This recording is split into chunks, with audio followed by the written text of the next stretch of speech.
Good morning all. I am Vishal Kumar Saktani, Assistant Professor Computer Science, MLB Government College, Nokha. Previous lecture में हम लोग arrays and pointers के बारे में discuss कर चुके हैं, जिसमें से हमने ये देखा था कि अगर हमें ये एलिमेंट्स का अगर कलेक्शन चाहिए तो उसके लिए हम एरे यूज कर सकते हैं। तो बेसिकली एरे के अंदर अगर हमें सिमिलर डेटा टाइप के एलिमेंट्स का अगर ग्रुप करना हो तो उसके लिए एरेज को बहुत ही इजीली यूज किया जा सकता है। लेकिन कुछ सिचुएशंस ऐसी होती हैं जहाँ पे हमें एक स्टूडेंट के बारे में रिकॉर्ड स्टोर करना होता है किसी प्रोग्राम के अंदर, या फिर किसी एम्प्लॉय की डिटेल्स स्टोर करनी होती है। तो इसके अंदर जो हम एट्रीब्यूट्स उसके अंदर यूज करते हैं या फिर जो भी हम उसके लिए एलिमेंट्स यूज करते हैं वो आपके डिफरेंट डेटा टाइप के हो सकते हैं। जैसा कि आपका नेम, वो नेम कैरेक्टर टाइप का हो सकता है।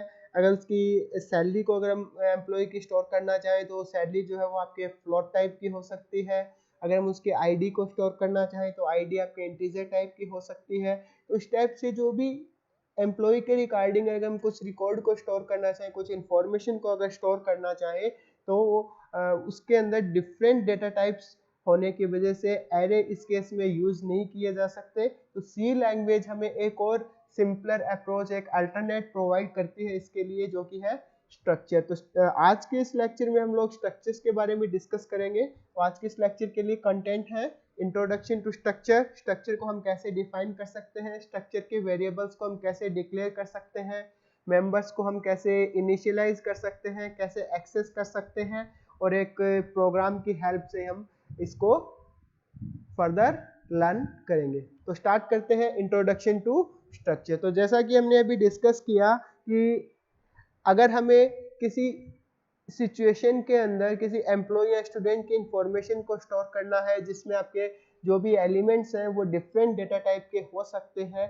तो इस केस के अंदर एरे को यूज नहीं किया जा सकता। तो इसके लिए हमारे पास में दो अप्रोचेज हैं। पहला अप्रोच जहाँ पे हम इंडिविजुअल एरेज को क्रिएट कर सकते हैं। जैसे कि अगर हमें किसी स्टूडेंट का नेम स्टोर करना है तो हम नेम्स को स्टोर करने के लिए डिफरेंट एरे क्रिएट कर सकते हैं। अगर हमें रोल नंबर्स को स्टोर करना है तो रोल नंबर के लिए हम डिफरेंट बहुत सारे स्टूडेंट्स के रोल नंबर को स्टोर करने के लिए क्लास के अंदर तो रोल नंबर का एक एरे क्रिएट कर सकते हैं। अगर मार्क्स को स्टोर करना है तो मार्क्स का एरे क्रिएट कर सकते हैं। तो इस केस में हमारे पास में डिफरेंट डेटा टाइप्स के एक से ज़्यादा एरेज जो इस रिकॉर्ड को स्टोर करने के लिए चाहिए, जो कि आपके प्रोग्राम की कॉम्प्लेक्सिटी को इंक्रीज करता है। तो सी लैंग्वेज इसके लिए हमें एक बहुत ही सिंपलर अप्रोच प्रोवाइड करता है, जिसको हम स्पेशल डेटा स्ट्रक्चर की फॉर्म में यूज कर सकते हैं, जो कि है स्ट्रक्चर। तो स्ट्रक्चर के अंदर हम बेसिकली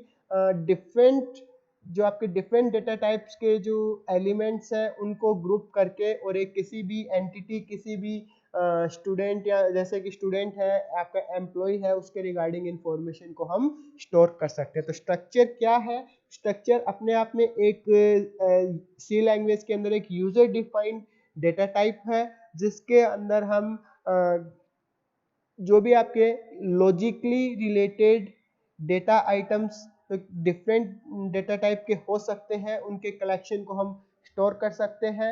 यानी कि सिंपल सा जो तरीका है स्ट्रक्चर को डिफाइन करने का वो ये है कि इसके अंदर हम डिफरेंट डेटा टाइप के ऐसे आइटम्स को ग्रुप कर सकते हैं, ऐसे आइटम का कलेक्शन कर सकते हैं जो कि आपके आपस में लॉजिकली रिलेटेड हो। तो यहाँ पे नोट करने वाली बात ये है कि स्ट्रक्चर एक यूजर डिफाइंड डेटा टाइप है। उसके अंदर जो भी एलिमेंट्स हो सकते हैं वो डिफरेंट डेटा टाइप्स के हो सकते हैं, और जो आपके एलिमेंट्स हैं वो बेसिकली लॉजिकली रिलेटेड है। और जो भी स्ट्रक्चर का एलिमेंट होता है उसे हम स्ट्रक्चर का मेंबर कहते हैं। तो अब बात करते हैं कि स्ट्रक्चर को हम कैसे डिफाइन करेंगे। तो स्ट्रक्चर को सी लैंग्वेज के अंदर स्ट्रक्चर को डिफाइन करने के लिए स्ट्रक्ट कीवर्ड को यूज करते हैं। स्ट्रक्ट कीवर्ड को हम टाइप डेफ कीवर्ड के साथ भी यूज कर सकते हैं और विदाउट टाइप डेफ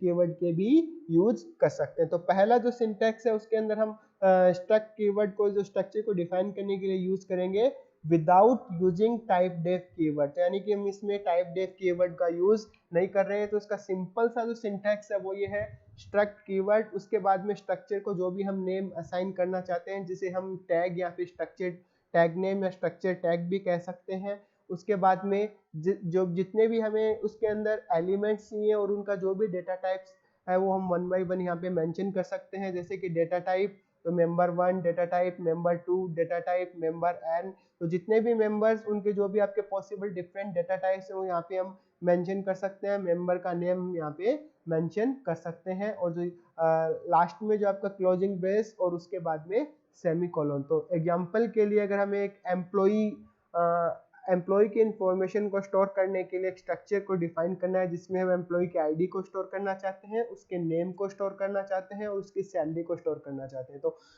जैसा कि आप जानते हैं आईडी हम इंटीजर एक नंबर के फॉर्म में स्टोर कर सकते हैं। नेम जो कि सी लैंग्वेज के अंदर नेम एक कैरेक्टर एरे की फॉर्म में हम स्टोर कर सकते हैं।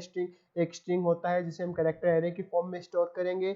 तो और दूसरा जो आपका सैलरी है, सैलरी को हम जो आपके फ्लोट टाइप में स्टोर कर सकते हैं। तो यहाँ पे आपके 3 डिफरेंट डेटा टाइप्स हो गए, इंटीजर, कैर, फ्लोट, तो जो कि एरे के साथ पॉसिबल नहीं है। तो यहाँ पे स्ट्रक्ट कीवर्ड, फिर एम्प्लॉय जो आपका स्ट्रक्चर का नेम है और उसके बाद में जो आपका पहला एलिमेंट आईडी जिसका डेटा टाइप इंट, दूसरा एलिमेंट नेम जो कि आपका एक कैरेक्टर एरे है और तीसरा एलिमेंट सैलरी जो कि फ्लोट टाइप का है। और इसको जो हम इस टाइप से हम स्ट्रक्चर को डिफाइन कर सकते हैं। तो स्ट्रक्चर यहाँ पे इम्पोर्टेंट पॉइंट ये है कि स्ट्रक्चर के जब भी हम स्ट्रक्चर को डिफाइन करते हैं उसके मेंबर्स को मेमोरी एलोकेट नहीं होती है। स्ट्रक्चर के मेंबर्स को मेमोरी एलोकेट तभी होती है जब हम उसका वेरिएबल डिक्लेयर करते हैं। तो वेरिएबल डिक्लेयर करने के बाद में ही हम स्ट्रक्चर के मेंबर्स को इनिशियलाइज कर सकते हैं, क्योंकि विदाउट मेमोरी वैल्यू को स्टोर करने के लिए हमारे पास में कोई स्पेस ही अवेलेबल नहीं होता। तो वो स्पेस जो है या फिर मेमोरी जो है वो स्ट्रक्चर के मेंबर्स को एलोकेट तभी होती है जब हम उसका वेरिएबल डिक्लेयर करते हैं।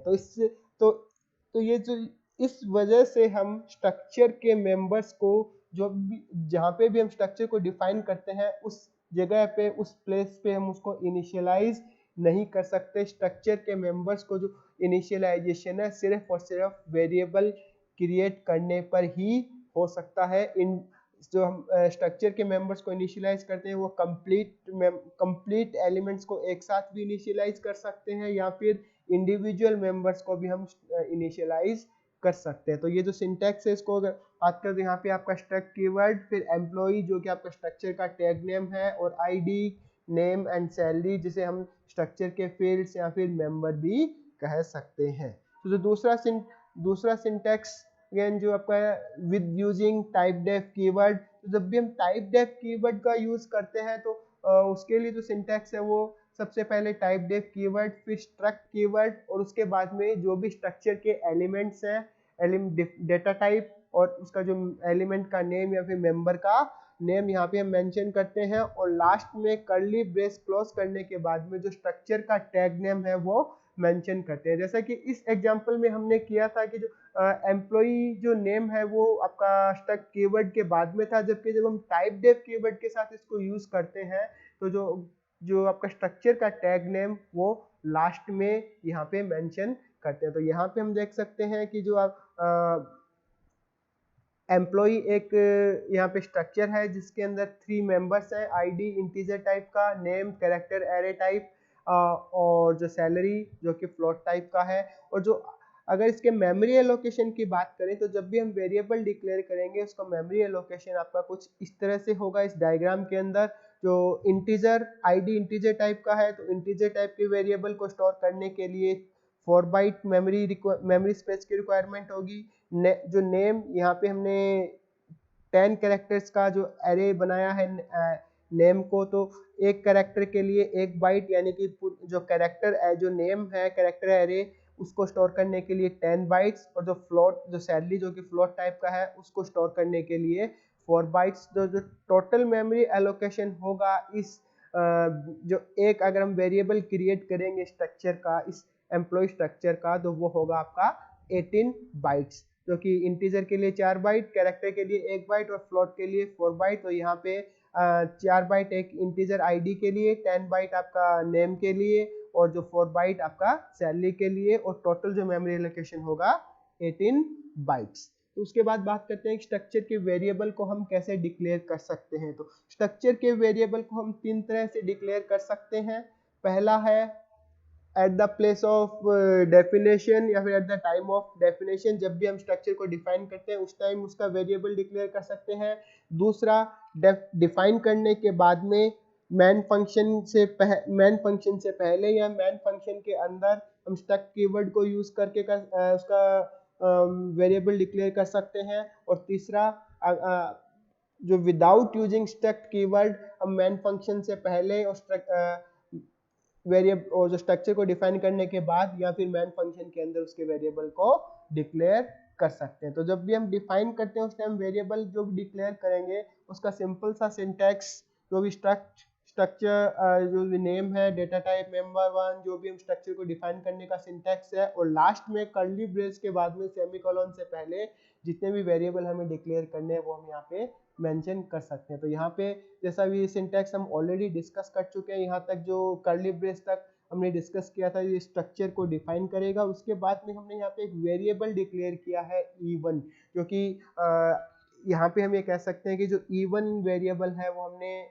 जहाँ पे स्ट्रक्चर को डिफाइन किया है वहाँ पे इस वेरिएबल को डिक्लेयर किया। तो इस सिंटैक्स की हेल्प से हम स्ट्रक्चर को डिफाइन करते वक्त भी उसका वेरिएबल डिक्लेयर कर सकते हैं। तो दूसरा सिंटैक्स है, जब भी स्ट्रक्चर को हमने डिफाइन कर दिया है और जब भी हमने सिर्फ और सिर्फ जो हम स्ट्रक्ट कीवर्ड यूज करते हैं स्ट्रक्चर के वेरिएबल को डिक्लेयर करने के लिए, यह तब यूज किया जाता है जब हमने स्ट्रक्चर को डिफाइन करने के लिए टाइप डेफ कीवर्ड को यूज नहीं किया हो। तो यहाँ पे जो सिंटैक्स है उसके लिए स्ट्रक्ट कीवर्ड, उसके बाद में जो भी आपका स्ट्रक्चर का नेम है, स्ट्रक्चर का जो टैग नेम यहाँ पे हम राइट करेंगे, उसके बाद में वेरिएबल का नेम। फॉर एग्जांपल के लिए स्ट्रक्ट फिर एम्प्लॉय आपके स्ट्रक्चर का नेम और E1 E2 ये दो आपके वेरिएबल के नेम। तो यहाँ पे E1 और E2 जो कि एम्प्लॉय टाइप का जो स्ट्रक्चर है उसके वेरिएबल हैं। फिर जो तीसरा सिंटैक्स है, जो तीसरा तरीका है,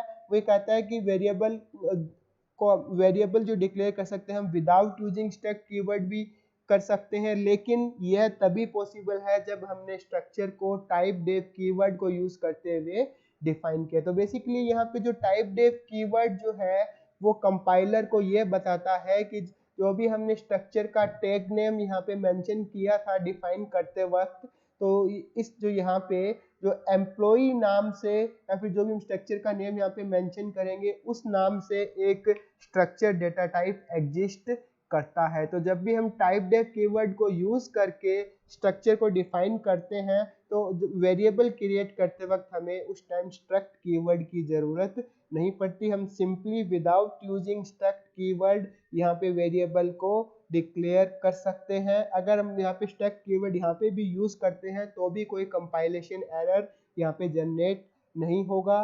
और सिंपल जो सिंटैक्स होगा दैट इज स्ट्रक्चर का जो भी आपका नेम है और वेरिएबल नेम। सो यहाँ पे हम जो वेरिएबल डिक्लेयर कर सकते हैं employ structure name E1 E2 variable name. तो एक इम्पोर्टेंट पॉइंट और यहाँ पे नोट करने वाला ये है कि जब भी हम स्ट्रक्चर को टाइप डेफ कीवर्ड को यूज करते हुए डिफाइन करते हैं तो उसके जो प्लेस ऑफ डेफिनेशन है जहाँ पे हम स्ट्रक्चर को डिफाइन करते हैं वहाँ पे उसका वेरिएबल क्रिएट नहीं कर सकते। जबकि अगर हम स्ट्रक्चर को without using typedef keyword define करते हैं तो जो आपका स्ट्रक्चर को डिफाइन करने का जो प्लेस है उस जगह भी हम उसका वेरिएबल डिक्लेयर कर सकते हैं। अब बात करते हैं स्ट्रक्चर के मेंबर को हम एक्सेस कैसे करते हैं, इनिशियलाइज कैसे करते हैं। तो स्ट्रक्चर के मेंबर को हम बहुत ही सिंपल वे में जो भी हमने वेरिएबल डिक्लेयर किया है उस वेरिएबल और डॉट ऑपरेटर की हेल्प से हम एक्सेस करते हैं। तो वेरिएबल डिक्लेयर करने के लिए हमने वेरिएबल यहाँ पे डिक्लेयर किया और उसके बाद में वेरिएबल नेम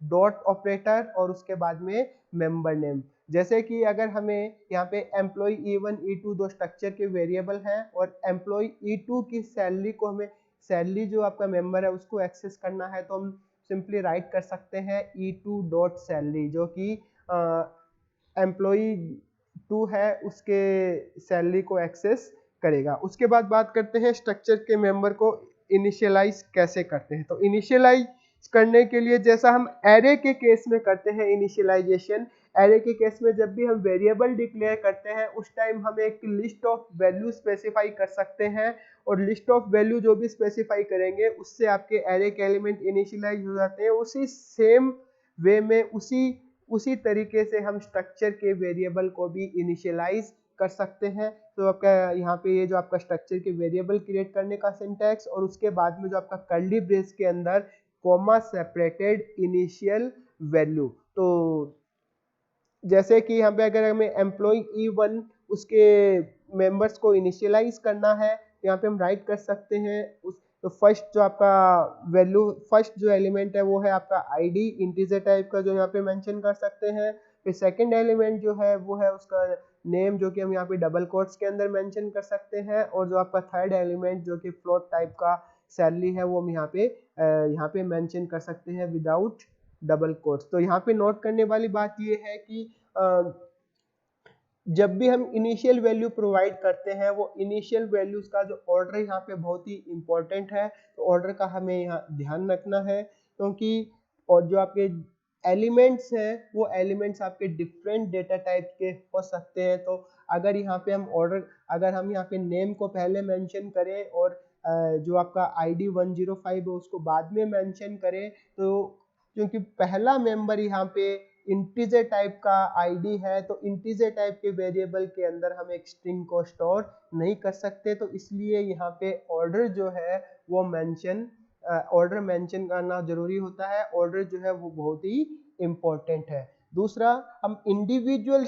मेंबर्स को भी इनिशियलाइज कर सकते हैं। तो इंडिविजुअल मेंबर को भी जब भी हम वेरिएबल डिक्लेयर करते हैं उसके बाद में इंडिविजुअल मेंबर को इनिशियलाइज करने के लिए variable name dot member name और जिस भी वैल्यू से हमें इनिशियलाइज करना है वो यहाँ पे हम मेंशन कर सकते हैं। जैसे कि अगर हमें एम्प्लॉय E2 की जो सैलरी है उसको इनिशियलाइज करना है 75,000 से, तो हम यहाँ पे इसको इनिशियलाइज कर सकते हैं E2 dot salary equal to 75,000। तो ये